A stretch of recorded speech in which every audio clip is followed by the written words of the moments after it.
तो आज लता मंगेशकर हमारे बीच में नहीं रही। एक हस्ताक्षर, एक दस्तावेज आज दुनिया को हमेशा के लिए अलविदा कह गया, लेकिन उनकी आवाज, उनकी सदाएं आज भी गूंज रही हैं और हमेशा गूंजती रहेंगी। आज लता मंगेशकर को हर किसी ने याद किया, सोशल मीडिया प्लेटफॉर्म पर सभी ने उनके साथ अपनी यादों को साझा किया। आज सुबह 8:12 पर लता मंगेशकर ने आखिरी सांस ब्रीच कैंडी हॉस्पिटल में ली और अब से कुछ समय पहले उनकी पार्थिव देह को उनके घर लाया गया है। तमाम राजनीतिक हस्तियों का, तमाम बॉलीवुड पर्सनैलिटीज का उनके घर पर पहुंचने का सिलसिला शुरू है। 2 दिन राष्ट्रीय शोक दिवस की घोषणा की गई है। आधा राष्ट्रीय ध्वज झुका रहेगा।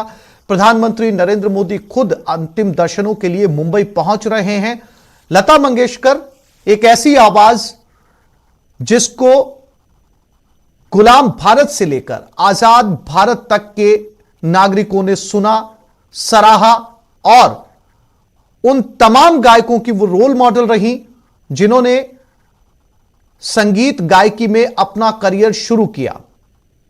लता मंगेशकर साल 1929 में मध्य प्रदेश के इंदौर में पैदा हुई थी, उसके बाद मुंबई चली गई। 1929 से लेकर 2022, यानी कि इसे आसान भाषा में कहा जाए तो उन्होंने आजाद भारत के पहले प्रधानमंत्री जवाहरलाल नेहरू से लेकर अब नरेंद्र मोदी तक का सफर तय किया। दस्तावेज इसलिए कि अपने आप में उन्होंने एक पूरा इतिहास समेट रखा था। बहुत संघर्ष करके वो यहां तक पहुंची थी, लेकिन जब उन्होंने गाना शुरू किया तो लगा कि अब ऐसी दूसरी आवाज हिंदुस्तान में नहीं आ पाएगी। पूरी दुनिया ने उन्हें खूब प्यार किया, पूरी दुनिया ने उन्हें सम्मान दिया,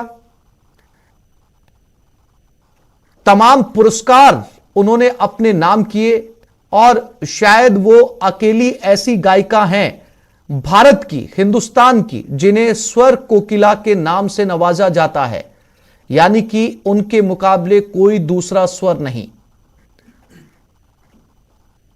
हजारों गाने उन्होंने गाए, 20 भाषाओं से ज्यादा में उन्होंने गाने गाए, 20,000 से ज्यादा उन्होंने गाने गाए, अलग अलग भाषाओं में गाने गाए। भारत रत्न उन्हें 2001 में दिया गया। ऐसा कोई पुरस्कार, ऐसा कोई सम्मान नहीं है जो लता मंगेशकर को ना मिला हो। 92 साल की उम्र में उन्होंने आज आखिरी सांस ली। और कुछ प्रतिक्रियाएं स्वर कोकिला लता मंगेशकर के विदा होने पर। लता मंगेशकर जी के निधन से एक संगीत का युग समाप्त हुआ। लता जी ने अपनी आवाज से भारत की पहचान बनाई थी पूरे विश्व में। मैं उनके पूरे परिवार, उनके प्रशंसक को संवेदना व्यक्त करता हूं और ईश्वर से प्रार्थना करता हूं कि उस सबको इस सहन की शक्ति दे। मेरी मुलाकात कई दफे हुई थी उनसे और उन्होंने एक दफे बहुत साल, करीब 25 साल पहले मुझे आशीर्वाद भी दिया था। आज मेरे लिए भी एक व्यक्तिगत रूप से बहुत दुख का दिन है। बहुत दुखद खबर। स्वर कोकिला लता जी हम लोगों के बीच नहीं रहे।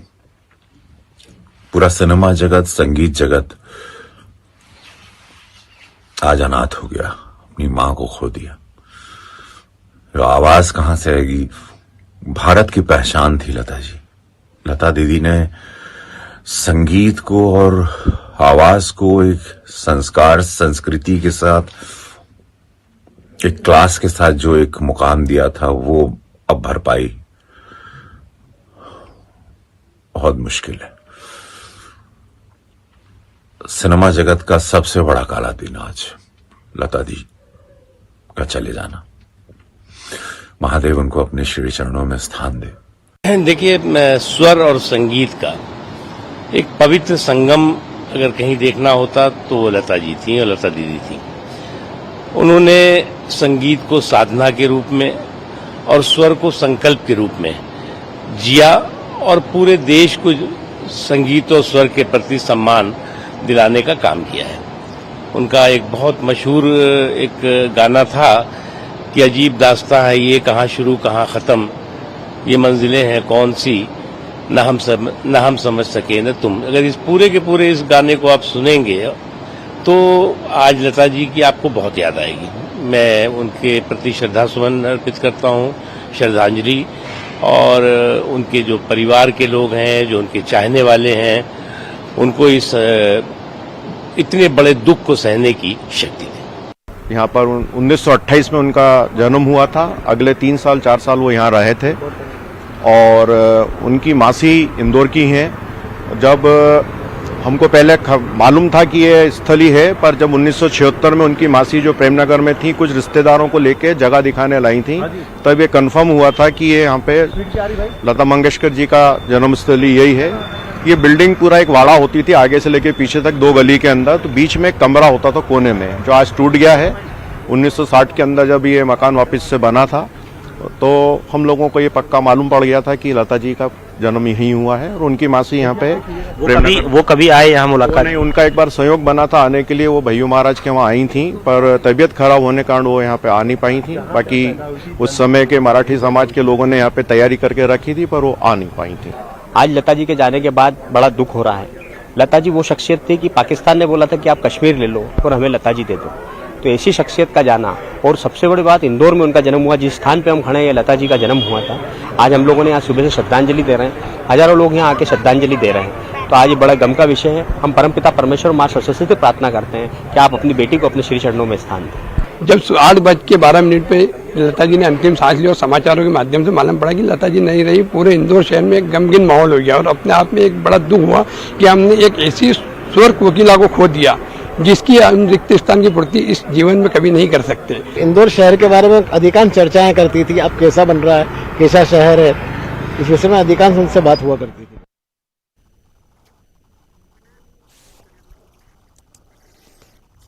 तो ये तमाम वो लोग जो अपने अपने तरीके से लता मंगेशकर को याद कर रहे हैं, प्रतिक्रियाएं दे रहे हैं। आज पूरा देश उन्हें याद कर रहा है, उस आवाज को याद कर रहा है जिसने अपनी आवाज से 30,000 से ज्यादा गाने गाए।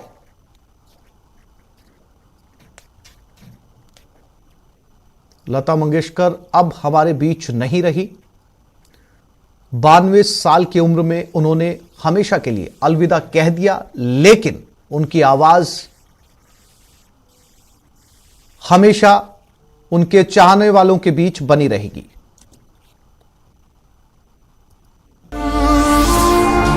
नहीं रही सुरों की लता, संगीत के युग का हुआ अवसान। जादुई आवाज अब नहीं सुनाई देगी।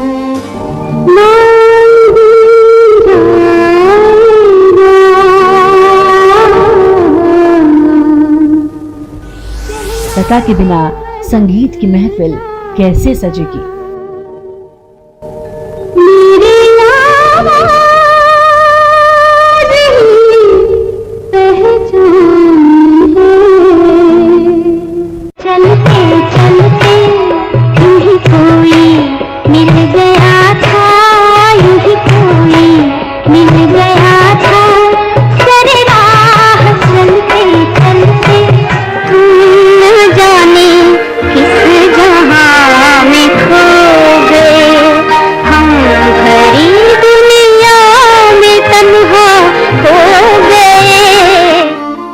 अपनी मखमली आवाज से 7 दशकों तक लोगों के दिल पर राज करने वाली सुर सम्राज्ञी लता मंगेशकर अब हमारे बीच नहीं है। अपनी दिलकश सुरों से तन मन को झंझरित कर देने वाली लता मंगेशकर अब इस दुनिया को अलविदा कह चुकी है।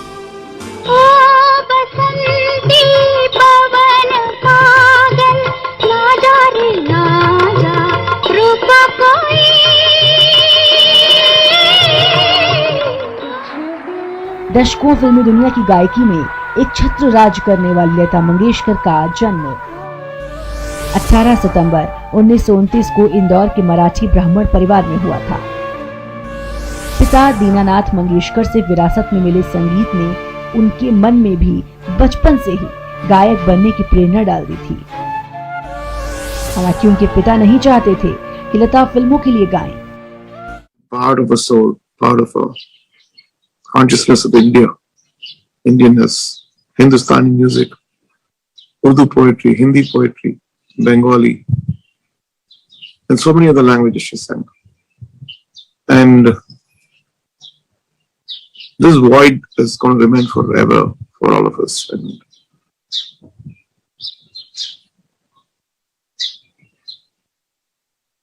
in my experience with her, it goes back to my dad, who I believe who passed away when I was very young. I had a picture of her near his bed, so he would wake up with her face and get inspired to go to the recordings. So it starts there. Coming to me, I was so lucky to record a few songs with her, sing along with her, be a part of a show where I learned probably one of the most important things about performing on stage. I never taken my singing seriously because I always imagined myself as a composer and a musician. And when the few songs which I composed for her, after the rehearsals at 4 p.m., she would go to this room, sit with her assistant and start singing that very slowly, every lyric clearly. And then I just passed that set and said, is that her practicing for the show? And that one incident changed my life. And so then every show I go, I would just go off and put the tampura and practice, get my warm-ups and done. Every lyric coming out, the way it comes out, the intention behind the song. One day I was just speaking to her and she said, you know, those days Naushad Saab used to make us come for 11 days for rehearsal. I said, how long do you take? I said, no, I would learn it immediately, but still he'll insist that we go for this 11 days rehearsal. And then you understand the depth of each song has